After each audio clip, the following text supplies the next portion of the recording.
Spider-Man 3 is often viewed as the Fredo of the trilogy. But what if I told you that this movie is actually one of the best Spider-Man films ever made, and that it's one of the greatest cinematic embodiments of the 7 deadly sins ever told? Welcome back, ScreenCrush. I'm Ryan Airy, and I'm here to tell you why Spider-Man 3 may be hated, but it's actually great. Raimi's first 2 Spider-Man films brilliantly depicted Peter Parker as the hero of the little guy, and it made Spider-Man a little guy himself. Despite having the power of a god, Peter Parker still had everyday struggles. He had relationship trouble, he had money trouble, and he could never seem to catch a break. But come Spider-Man 3, we see Peter Parker has finally climbed out of his hole of struggle and met with a life of success and happiness. But new problems arise when Peter climbs so far up the ladder that he leaves the little guy behind, severing Peter's connection to the very reality that makes Spider-Man the neighborhood hero that we know and love. So in the opening narration, Peter says, "Back then, nothing seemed to go right for me.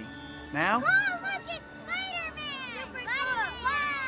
people really like me." Peter becomes full of himself. I mean, he's literally standing in the street watching video of himself swinging. And you can tell that it isn't the first time he stood there to take in his own glory. Hey, stick around. It's gonna start again in a couple minutes. Everything is going just right for Peter. And look, that's great. He deserves it. But when he allows himself to become so caught up in his own greatness, he loses his connection to the real world. Now that everything he's always wanted has come to pass, he's inconsiderate of the wants and needs of the others in his own life. For instance, he is no longer emotionally present for Mary Jane. Sure, he's physically there for her and actually able to attend her shows, something that was a struggle in the previous movie. Come to see the show.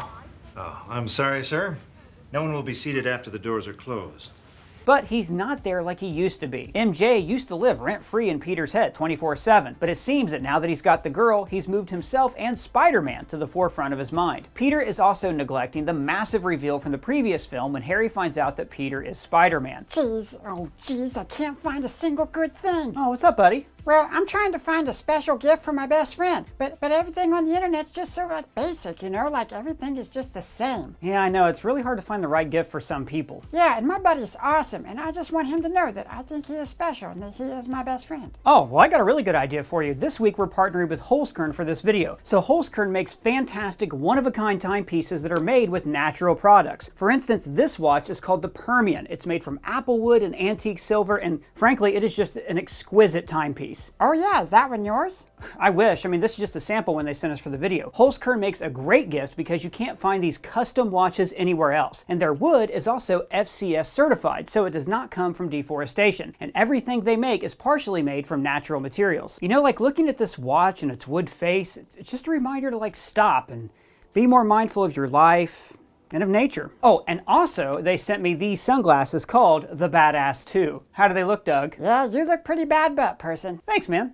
Holzkern is a small family-owned company based in Austria that has served over 1 million happy customers, and they have more than 1,000 unique designs on their website. So now for a limited time, you can use the link in the description and use our discount code ScreenCrush15 to get 15% off your purchase. It's a great deal, perfect for the holidays, and Doug, this watch would make a great gift for your friend. Thank you so much for the recommendation. Now, back to what I was saying. And look, I know that Peter's tried to explain to Harry several times that he didn't kill Norman, and Harry just won't listen. He was trying to kill me. He killed himself. Shut up! And there's no doubt that Harry is living in a state of denial himself, but so is Peter. It's heavily implied that Peter and Harry just haven't spoken since Harry discovered Peter was Spider-Man months ago. Now this to me says that Peter has been running from the confrontation that he would have to have with Harry following that reveal. And I don't mean a physical confrontation, but just having to face his friend, look him in the eye and tell him his father became a monster. Having to look his friend in the eye and tell him he'd been lying to him all these years. We can even tell from this exchange with MJ that Peter hasn't even told her that Harry knows that he's Spider-Man.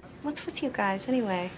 It's complicated. Now, granted, after the show, we see Peter run up to Harry to talk, but this to me feels like Peter's own subconscious has been holding him back. I mean, he's Spider-Man. He could swing up to Harry's balcony to talk to him anytime he wanted, but he waits until he happens to run into him on a crowded street. So this to me says that Peter knows he needs to work things out with Harry, but perhaps without even realizing it, he's been running away from doing so. I don't talk about feelings, Alfred. I don't have any. I've never seen one. And this, of course, all leads to the smackdown of the two brothers that we have been waiting years to see. Harry Osborn as the new Green Goblin versus Spider-Man. Harry.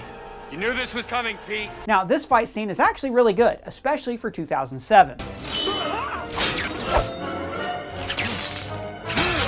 Now, before giving us the fight, they made sure to show us that Harry has infused himself with the same Green Goblin gas as his father. This scene isn't important because it shows us how Harry got powers. It's important because it parallels what's to come with Peter in the black suit. As we'll discuss later, the black suit amplifies the sins of Peter Parker, such as his pride, his lust for revenge, and the wrath that he bestows upon Harry and the film's other villains. We know from the first Spider-Man film that the green mist is what turned Norman Osborn into this Jekyll and Hyde style monster, the Green Goblin. And the same is true for Harry. Like father, like son. The Green Goblin serum amplifies his hate, his anger, and lust for revenge living within him, as well as envy for Peter's happiness. So their battle ends when Peter literally clotheslines Harry. Not cool, dude. After Harry comes to, he does not remember the past few years clearly. He doesn't remember that his father was the Green Goblin, nor does he remember that Peter is Spider-Man. Father, he died, right? This is all so weird. Now, while this may seem like a blessing in disguise, it's not in Spider-Man or Peter Parker's nature to keep something like this a secret. The Peter Parker that we all know and love would sit down and explain to Harry what happened. He'd tell him the truth despite the consequences. But Peter uncharacteristically takes advantage of Harry's amnesia and goes on pretending that it never happened, just like he seemingly was doing before Harry encountered him as the new Green Goblin. Peter takes Harry's misfortune as him catching yet another break and everything going just right for him. It's good to have you back. While in reality, his life is crumbling around him and he is too blind to see it, blinded by his own hubris. At MJ's theater performance, we even hear her singing a song about a false sense of wonder. It's wonderful, so they say. Now, it's clear the song is about doubting the wonder of love, but Peter's big smiley grin shows us that he isn't just smiling because that's his girlfriend on stage living her dream. He is literally tuning out the true meaning of this song and likely thinking about how wonderful his life is. All while Harry is looking over him, plotting his revenge. And the audience, as we'll learn later on, was not impressed with MJ's performance. One critic? No, all the papers, dear. Now, I'm not going to say that Peter's spider sense should have picked up on the audience not digging MJ's song, but you would think that Peter would pick up on Harry's presence and his malicious intent. You would think that he could feel Harry looking at him and MJ, but no. Even Peter's spider sense is being blinded by his own self-admiration. So next we get this beautiful shot of Peter and MJ lying on a web and looking at the stars. And it's romantic stuff like this that really makes me love these Raimi Spider-Man films. They really are cinematic poetry. As the stars shoot across the sky, we see the Venom symbiote crash land. And to me, this fallen star is meant to represent a fallen angel, like the devil himself. Raimi Spider-Man films are actually loaded with biblical imagery, Spider-Man 3 especially. Now, like I said, the black suit is literally meant to represent darkness, sin, and temptation, just like the character of Satan. So the visual imagery of the symbiote falling from the heavens was just perfect. It was perfect. Perfect. Everything, down to the last minute details. So now let's talk a little bit about Sandman, aka Flint Marko. Like Peter, but perhaps to an even greater extent, he is a man that has been met with a lot of bad luck. Not a bad person, just had bad luck. Spider-Man took on the noble cause of vigilantism to use his power to stop criminals and save the innocent. And in a similar way, Flint Marko has taken on the noble cause of raising money to fund his dying daughter's medical treatment. Granted, he took on a life of crime to do so, but the fact still remains that he is trying to save his daughter from certain death. Now, I am not endorsing a life of crime, but I do think we can all relate to this sense of desperation. Promise, I'll make you healthy again. Whatever it takes. When on the run from the police, we see Flint fall into a super collider that fuses his DNA with sand, thus creating the Sandman. Damn. Gotta be careful where you fall. And guys, this scene of Flint waking up and forming from sand back into a man is just so perfect. The digital effects alone were very impressive, especially for the time. But the imagery of a man coming from dust also plays perfectly into the Dawn of Sin theme this movie holds. In the Bible, it's talked about how God made Adam, the first man, from the dust of the earth. And Adam, of course, would go on to bring sin into the world after temptation from the devil. And later in the film, it's Venom, aka the devil, who tempts Marko, aka a man made of dust, to take the route of revenge on Spider-Man. The fact that Spider-Man won't let you help your poor daughter? Together, he doesn't stand a chance. Okay, so we've talked about Harry and the new Goblin, we've talked about Sandman, and we've talked about the black suit. But now, I want to talk about Eddie Brock, aka Peter's doppelganger. Oh, I love Doppelganger. He's got a Spider-Man costume with 6 arms and those big scary teeth.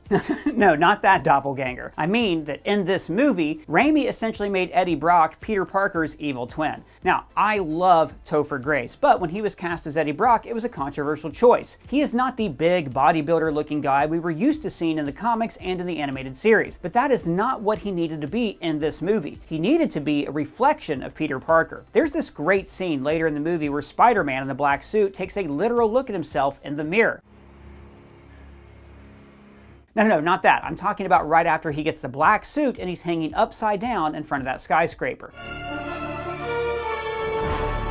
That scene is great and shows us a physical representation of Peter's inability to see the grim reality looking right back at him. But Eddie serves as a metaphorical reflection of Peter's past, present, and future. Like Peter, Eddie's a small, dorky guy who's also punching above his weight in the girlfriend department. He's an aspiring photographer, and he's just trying to catch a break. And I don't think it's a stretch to say that he likely had a tough life just like Peter Parker, maybe even worse. Now, Eddie was not blessed with the power of gods via a spider bite. I mean, keep in mind that the only reason Peter even has this job at the Daily Bugle is because he gets great pictures of Spider-Man. That's not too far off from what Peter Parker's already doing, setting up a camera and then posing in front of it as if he's some great photographer or investigative reporter who was able to track down and find Spider-Man for a photo. Eddie shows us what Peter Parker could have been if good-hearted people like Aunt May and Uncle Ben didn't raise him, and what his life could look like if he never became Spider-Man. Remember, before he became Spider-Man, Peter Parker was actually a jerk. I missed the part where that's my problem. Eddie's cockiness, his style, and abrasive attitude also parallel Peter's behavior after donning the black suit. If you want the shots, I'll take the staff job.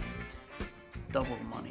And when Eddie ultimately becomes Venom, we get a glimpse of what could have easily become of Peter Parker and Spider-Man had he not rid himself of his sin and the temptation of the devil. The Venom character is the embodiment of the very monster Peter was on the path to become. So let's step back for a moment and talk a little bit about Peter's time in the black suit. As we've already discussed, Peter started falling from grace before he was possessed by the symbiont. He was already showing signs of some of the 7 deadly sins: his lust for love and admiration, his consumption and desire for praise, and of course, his newfound pride. And then came the reveal that his Uncle Ben's killer was still out there. The actual killer is still at large. Peter was now only burdened by a desire for wrathful revenge on Flint Marko, but he was also bearing his true feelings of guilt. Even before finding out that this guy from the first film didn't kill his uncle, Peter lived in guilt for what happened that night.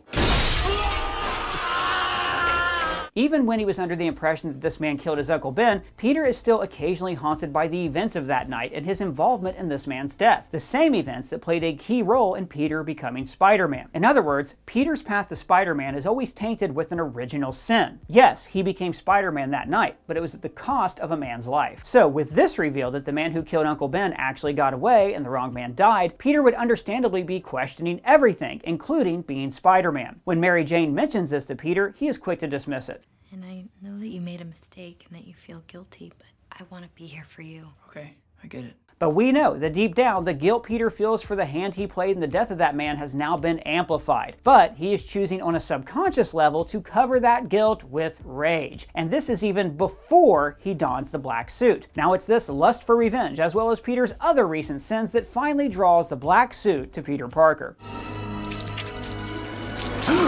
So, after Peter bonds with the suit, he tracks down the Sandman. Another sandstorm is reported in the vicinity. Marko. The two go at it hard, and we'd see a side of Peter that we have never seen before in the Raimi films. A rage-filled Spider-Man not looking to end the fight, but to end his enemy. And it's here that we get the blasphemic baptism. Peter's use of water to defeat the Sandman, followed by the line, "Good riddance," is a perfect representation of Peter spitting in the face of the values of Spider-Man. As Aunt May would tell Peter later, Spider-Man doesn't kill people. Peter attempting to kill the Sandman was a first for him. He had never intentionally killed anybody before. And the imagery of Spider-Man casting water over the Sandman symbolizes a baptism washing away, but not a washing away of sin. It's the reverse. The sin is being poured on, like adding fuel to a flame. When Harry's memories return, we get yet another awesome fight between these two brothers. After Harry forces Mary Jane to break up with Peter and pretend she's in a relationship with him now, Peter completely falls to the will of the black suit. Harry and Peter have become the darkest versions of themselves. And it's at the end of this fight that we witness another baptism, a baptism by fire. I love this shot. I mean, it's awful and I hate it for the characters, but from a storytelling and filmmaking perspective, it's brilliant. And I call it a baptism by fire because after this fight, Harry finally accepts the truth. During Peter's time in the black suit, we also see him display a sexual lust for Gwen Stacy, and he uses her for revenge against MJ. But it's after this scene that Peter realizes he has become the very thing he swore to destroy all those years ago. He accepted that with great power comes great responsibility, and, like sloth, the fourth deadly sin, Peter has rejected his responsibility. It's upon this realization that Peter performs a baptism on himself, the removal of the suit.